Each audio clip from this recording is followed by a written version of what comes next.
Hello मेरे दोस्तों, आप सभी का स्वागत है हमारे यूट्यूब चैनल रॉयलिटी बायोलॉजी वाला पर। आज हम लोग क्लास 11th का एक चैप्टर लेकर आए हैं, जिस चैप्टर का नाम है जीव जगत का वर्गीकरण। जीव जगत का वर्गीकरण में हम लोग 5 जगत के बारे में पढ़ने वाले हैं। मोनेरा जगत, प्रोटिस्टा जगत, फंजाई जगत, प्लांटी, एनिमलिया, यानी कि ये 5 जगत के बारे में हम लोग पढ़ने वाले हैं, जिसमें से इस चैप्टर में सिर्फ हम लोग 3 चैप्टर के बारे में ही पढ़ेंगे। मोनेरा, प्रोटिस्टा, फंजाई, ये 3 चैप्टर के बारे में पढ़ेंगे। और प्लांटी और एनिमलिया को क्लास 11th में ही अलग अलग चैप्टर बना दिया गया है। तो हम लोग पादप जगत अलग एक चैप्टर है और फिर प्राणी जगत भी एक अलग चैप्टर है। तो आज हम लोग जो इस वीडियो में जानने वाले हैं, जो जीव जगत का वर्गीकरण है, उसमें सिर्फ आज हम लोग मोनेरा जगत को कवर करने वाले हैं। तो इसी तरह से शानदार वीडियो आप सभी देखने के लिए हमारे चैनल को लाइक एंड चैनल पर नए हैं तो चैनल को सब्सक्राइब करके बेल आइकन को दबा लीजिए, क्योंकि आज हम लोग जितने भी मोनेरा जगत के बारे में कवर करने वाले, जितने भी पॉइंट एनसीईआरटी में दिया गया है, वो सारे पॉइंट को हम लोग कवर करने वाले हैं।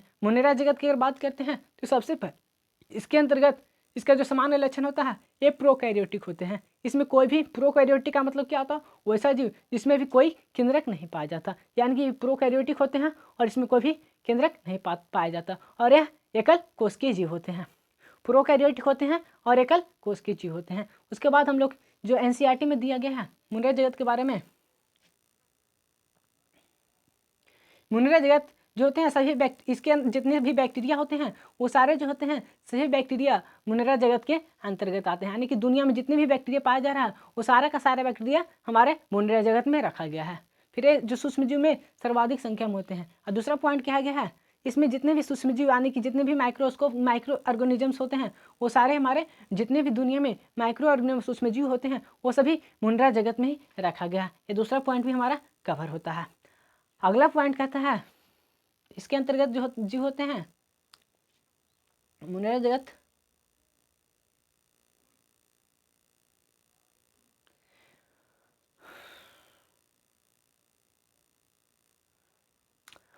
जो मोनेरा जगत के अंदर तीसरा पॉइंट जो होता है, यह लगभग सभी स्थानों पर पाए जाते हैं। यानी कि कोई भी स्थान हो, वह सभी स्थानों पर पाए जाते हैं। ये लगभग सभी स्थानों पर पाए जाते हैं।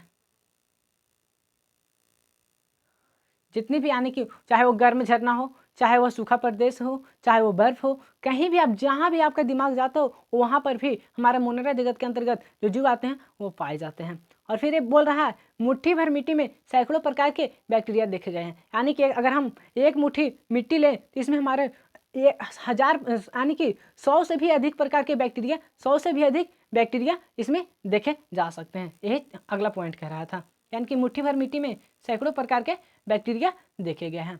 और उसके बाद कहता है कि मोनेरा जगत के अंतर्गत जैसे कि एक गर्म जल के झरने, मरुस्थल, बर्फ और गहरे समुद्र जैसे विषम एवं प्रतिकूल वास स्थानों जहाँ दूसरे जीव मुश्किल से ही जीवित रह पाते हैं। यानी कि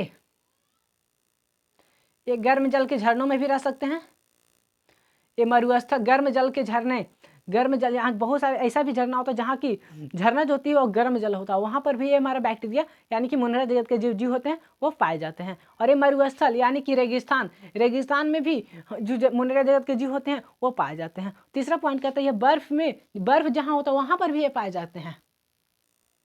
और गहरे नहीं है, गहरे समुद्र यानी कि समुद्र के जो गहराई होता है वहाँ पर भी बैक्टीरिया देखे गए हैं। विषम, जहाँ के समुद्र जैसे विषम एवं प्रतिकूल वास स्थान जहाँ दूसरे जीव और जहाँ जो दूसरे जीव होते हैं वहाँ बहुत ही मुश्किल से ही यहाँ जीवित रह पाते हैं। अगला पॉइंट कहता है मोनेरा जगत के बारे में, कई बैक्टीरिया तो अन्य जीवों पर या उनके भीतर परजीवी के मोनेरा जगत के जो जीव होते हैं, कई बैक्टीरिया जो होते हैं दूसरों जीवों के भीतर परजीवी के रूप में यानी कि दूसरे जीवों से अपना भोजन को ग्रहण करते हैं। इसका मतलब यही हुआ, कई बैक्टीरिया तो अन्य जीवों पर या उनके भीतर परजीवी के रूप में रहते हैं। अगला पॉइंट कहता है, बैक्टीरिया के आकार के आधार पर हम बताते हैं। बैक्टीरिया का आकार जो होती है वह 4 प्रकार का होता है। गोलाकार रहेगा तो हम लोग कोकस बोलेंगे, छड़ाकार रहेगा तो उसे हम लोग बैसिलस बोलेंगे, कौमाकार रहेगा तो उसे हम लोग बैबरियम बोलेंगे, और सर्पिला आकार रहेगा तो उसे हम लोग एस्पायरिलम बोला जाता है। या इसलिए मतलब बैक्टीरिया जो उनके आकार के आधार पर 4 वर्गों में बांटा गया है। गोलाकार रहेगा तो कोकस, छड़ाकार रहेगा तो बैसिलस, कौमाकार रहेगा तो विब्रियम, और सर्पिला आकार रहेगा तो एस्पायरिलम। अगला पॉइंट कहता है जो मुनरा जगत की संरचना में बैक्टीरिया उसकी जो संरचना स्ट्रक्चर होती है वह अत्यंत ही सरल प्रतीत होता है। उसका जो संरचना में बैक्टीरिया जो होते हैं वह अत्यंत ही सरल प्रतीत हो, यानी कि बहुत ही सिंपल प्रतीत होते हैं, परंतु जो उनका व्यवहार है वो अत्यंत ही जटिल है। उसका जो बिहेवियर है वह बहुत ही जटिल है।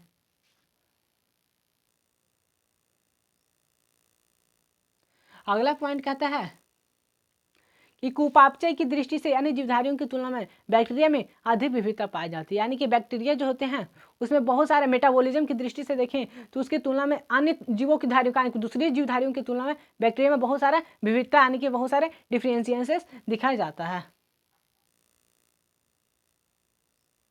चयापचय की दृष्टि से अन्य जीवधारियों की तुलना में बैक्टीरिया में अधिक विविधता पाई जाती है। अगला पॉइंट कहता है उदाहरण स्वरूप अगर बात करते हैं अपना भोजन कार्बनिक पदार्थ से भी संश्लेषित कर सकते हैं। ये जो मुनरा जगत के जीव होते हैं वो अपना भोजन जो होते हैं अकार्बनिक पदार्थ से भी संश्लेषित करते हैं।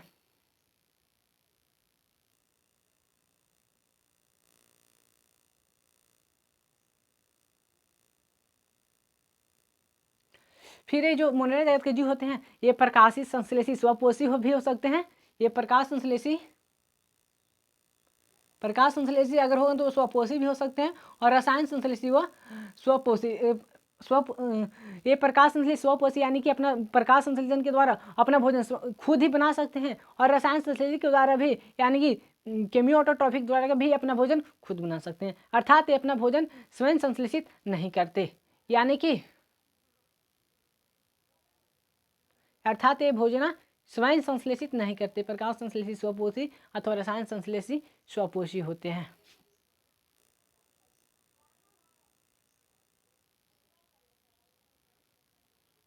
अर्थात ये अपना भोजन स्वयं संश्लेषित नहीं करते। अगला पॉइंट कहता है भोजन के लिए अन्य जीवधारियों अथवा मृत कार्बनिक पदार्थों पर निर्भर रहते हैं। मुनरा जगत के जीव जो होते हैं भोजन के लिए अन्य जीवधारी यानी कि दूसरे जीवों पर या यानी कि मृत कार्बनिक पदार्थ यानी कि सड़े गले पदार्थों पर भी निर्भर करते हैं। इसका अगला पॉइंट यही हुआ कि भोजन के लिए अन्य जीवधारी अथवा मृत कार्बनिक पदार्थों पर निर्भर करते हैं। अगला पॉइंट कहा जाता है तो हम लोग ने मुनरा जगत को खत्म कर लिया। अगला वीडियो जो रहेगा आर्की बैक्टीरिया और यू बैक्टीरिया क्या होता है उनके बारे में हम लोग जानने वाले हैं। अगर आप सभी को ये वीडियो पसंद आया है प्लीज़ वीडियो को लाइक एंड चैनल पर रहे तो चैनल को सब्सक्राइब करके बेल आइकन को भी दबा लीजिए, ताकि आप सभी को इस चैनल पर आने वाले सारे वीडियो का नोटिफिकेशन सबसे पहले आप तक पहुँचता रहेगा। तब तक के लिए मिलते हैं नेक्स्ट वीडियो में। जय हिंद, जय भारत, वंदे मातरम।